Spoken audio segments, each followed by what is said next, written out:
They looked at me like I was nothing. Like 6 years of marriage, two grandchildren, and a broken heart meant nothing to them. Pack your things and leave, they said, while my babies cried in the next room. I had no idea that the woman they threw into the street was about to become one of the wealthiest people they'd ever meet. Before I tell you what happened, I want you to stay with me till the end, because this story isn't just about money. It's about what happens when people underestimate a woman who has nothing left to lose. If stories like this move you, hit that subscribe button right now because trust me, you don't want to miss where this goes. My name is Aliyah, and 3 years ago, my whole world fell apart in front of my children's eyes. But before I tell you about the day they threw us out, I need to take you back to where it all started, because you have to understand what I lost before you understand what I found. I met Charles when I was 26 years old, working two jobs just to keep a roof over my head. He was kind in a way that felt different from other men I'd known. He didn't care that I came from nothing. He didn't care that my closet had more second-hand clothes than new ones. He looked at me like I was already enough. When he introduced me to his parents, Harold and Bernice, I remember standing in their marble foyer, feeling so small next to their chandeliers and their oil paintings and their cold, polite smiles. Bernice looked me up and down that first day like she was pricing a piece of furniture she didn't want to buy. Harold barely said 3 words to me, but Charles held my hand the whole time and he whispered, "Don't worry about them. I chose you." We got married a year later in a small ceremony that his parents barely tolerated. They didn't hide their disappointment. Bernice told me once, in that sweet poison voice rich women use when they want to insult you without raising their tone, that she always imagined Charles with someone more established. I let it roll off me because I had Charles, and Charles was worth every cold stare his mother gave me. We built a life together, nothing fancy, but it was ours. When I got pregnant with the twins, Charles cried in the hospital room, holding my hand so tight I thought he'd never let go. Ava and Elijah came into this world screaming, healthy, and beautiful, and for a moment, even Harold and Bernice softened. They came to the hospital. Bernice held Ava like she was made of glass. Harold shook Charles's hand and said, "You've done well, son," which I now understand was never about me at all. It was about the babies. It was about the bloodline. It was never about the woman who carried them. For a few years, life felt like it was finally settling into something good. Charles worked hard at his father's investment firm, trying to prove himself, trying to build something separate from his parents' shadow. I stayed home with the twins, watching them grow, watching them laugh, thinking that maybe, just maybe, I had found my happy ending. Then, on a Tuesday morning that started like any other, Charles kissed me goodbye, told me he loved me, and walked out the door for the last time. A truck ran a red light. The police said he didn't feel any pain. I don't know if that's supposed to comfort me, but it never did. I remember standing in our kitchen, still holding his coffee mug, unable to understand how a life could change so completely in the space of a phone call. The funeral was a blur of black dresses and quiet condolences. Harold and Bernice stood at the front of the church like statues, and I stood behind them with my babies in my arms, feeling like an outsider at my own husband's funeral. Nobody hugged me. Nobody asked if I was okay. Bernice looked at me once, her eyes dry and sharp, and said, "He was my son first." I didn't have the strength to respond. Grief had taken every ounce of fight out of me. In the weeks after Charles died, everything started to shift. The warmth Harold and Bernice had shown toward the twins didn't extend to me anymore. Phone calls that used to be about checking on the children slowly turned into questions about finances, about the house, about what Charles had left behind. I didn't understand it at first. I was too deep in my grief to notice the calculations happening behind their eyes. It was Bernice who brought it up first, sitting across from me at my own dining table, her voice smooth as always.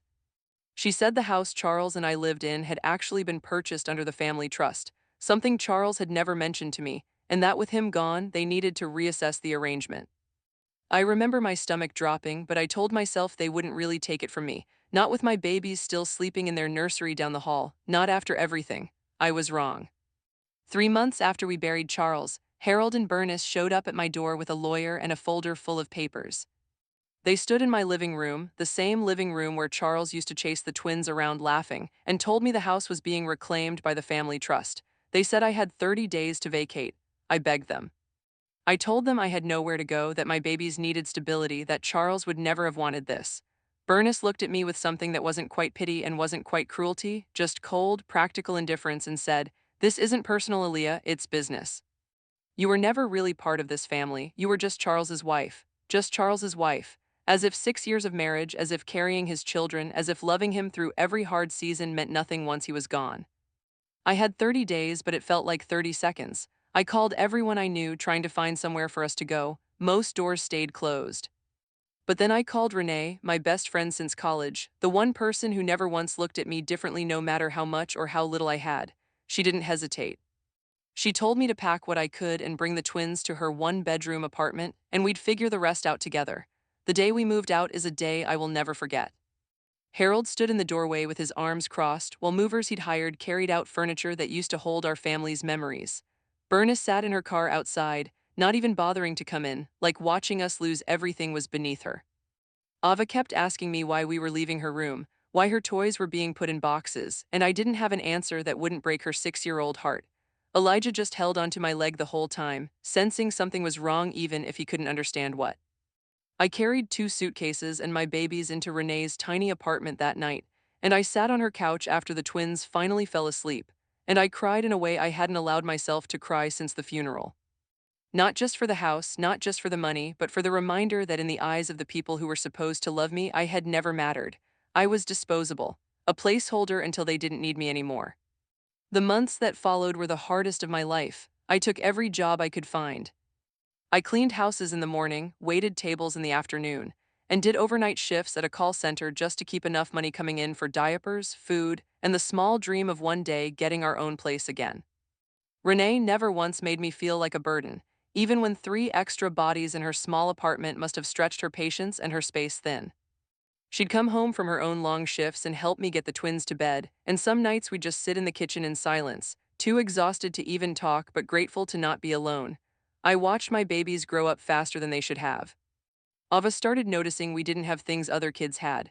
Elijah stopped asking about his father as much, like some part of him understood that dwelling on it only made me sadder.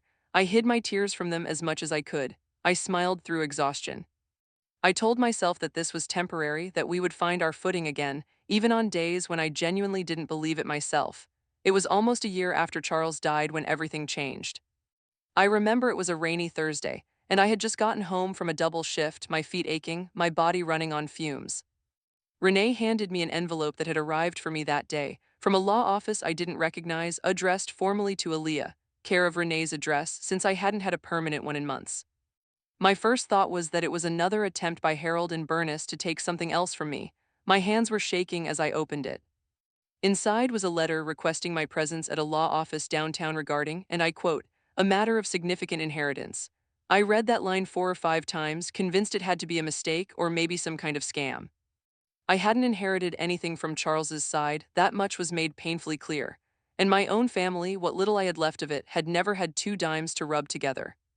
I set the letter down and didn't think much more of it that night, too tired to entertain anything that sounded too good to be true, but Renee wouldn't let it go. She insisted I call the number on the letter the next morning, and when I did, a calm, professional voice confirmed the appointment was real and urgent. Something in his tone made the hair on my arms stand up. I asked Renee to watch the twins, put on the nicest outfit I still owned, and went to that appointment with my heart pounding the entire drive there, half expecting bad news, the way life had trained me to expect. The law office was nothing like Harold and Bernice's world of cold marble and colder smiles. It was warm, quiet, lined with books, and behind the desk sat an older man who introduced himself as Mr. Whitfield. He looked at me with an expression I hadn't seen directed at me in a long time, something like genuine respect. He asked me to sit, offered me water, and then he told me something that changed the entire trajectory of my life. He told me that my biological father, a man I had never known, a man my mother had never spoken of except to say he wasn't in the picture, had passed away 6 months earlier. Mr. Whitfield explained that my father had built a private real estate and investment empire over 4 decades, quietly, without ever seeking attention or fame. He had never married after my mother, never had other children, and in his final years he had hired investigators to track down the one blood relative he had left in this world. Me. I sat there in stunned silence as Mr. Whitfield explained that my father had watched from a distance for years. He knew about my marriage to Charles, he knew about the twins. He'd even known somehow about what happened after Charles died, about being thrown out of that house, about the struggle Renee and I had been enduring in that small apartment. He'd chosen not to interfere while he was alive, wanting to see if I could stand on my own, but he'd made sure that if anything ever happened to him, I would be taken care of completely. Mr. Whitfield slid a folder across the table and told me my father's estate, valued at just over $200 million, was now entirely mine. I don't think I said a word for almost a full minute. I just stared at the numbers on that page, At a life I couldn't even begin to comprehend, thinking about how just months earlier I had been counting coins to buy milk for my babies. Mr. Whitfield must have seen the shock on my face because he gently reminded me that this was real, that the paperwork was already in motion, and that my life and my children's lives were about to change in ways I couldn't yet imagine. I drove back to Renee's apartment that day in a daze. I remember walking in, and she took one look at my face and asked if something was wrong. I just handed her the folder and watched her expression shift from confusion to disbelief to tears. We held each other and cried in that tiny kitchen, not from sadness this time, but from a kind of relief and shock that doesn't have a proper name. My babies ran up asking why we were crying, and all I could do was scoop them both into my arms and hold them tighter than I ever had. Word travels fast in circles like Harold and Burness's, especially when money is involved. I don't know exactly how they found out, whether it was through their business connections or someone at that same law firm, but within 2 weeks, my phone started ringing with numbers I hadn't seen in over a year. Burness's voice came through my voicemail, suddenly warm, suddenly maternal, asking how the twins were doing, saying she'd been thinking about us so much and wanted to reconnect as a family. Harold sent an email talking about how he'd always seen me as a daughter, an email so far from the truth it almost made me laugh out loud. I let those messages sit unanswered for a while, not out of spite, but because I needed time to figure out who I wanted to be in this new chapter of my life. I had spent a year proving to myself that I could survive without their money, without their approval, without their false warmth. Now that I had more resources than I ever imagined, I wasn't about to let people who discarded me the moment I became inconvenient walk back into my life like nothing happened. Eventually, I agreed to one meeting with Harold and Burness, not because I owed them anything, but because I wanted to look them in the eyes one last time, not as the desperate widow they threw out, but as the woman I had become. I walked into that meeting with Mr. Whitfield by my side, dressed not to impress them, but simply as myself, steady and calm in a way I hadn't been able to be a year earlier. I watched Burness's practiced smile falter slightly when she realized I wasn't there to beg for reconciliation. I told them plainly that the twins would always be their grandchildren, and I would never stand in the way of that relationship, but that any connection to me, to my life, to my resources, was no longer something they were entitled to. I told them what it felt like to be discarded the moment I stopped being useful, and I told them I would never allow my children to grow up watching their mother accept disrespect disguised as family. I used a portion of my inheritance to secure a beautiful home for me and the twins, not to prove a point to anyone, but because after years of instability, my babies deserved roots. I made sure Renee, the woman who never once asked what I could offer her, who took us in when we had nothing, would never have to struggle again either. I set up a trust for Ava and Elijah's education, one that no one could ever threaten to take away over paperwork or bloodlines or business decisions. I started a foundation in Charles's memory, helping single mothers who found themselves suddenly abandoned by family systems that only valued them conditionally, because I understood that pain in a way I wish I never had to. Looking back now, I don't know if I'll ever fully forgive Harold and Burness for what they did, standing in that doorway while movers carried out pieces of the life I built with their son, watching us leave with nothing but suitcases and heartbreak. But I've learned something in the space between losing everything and gaining more than I ever imagined.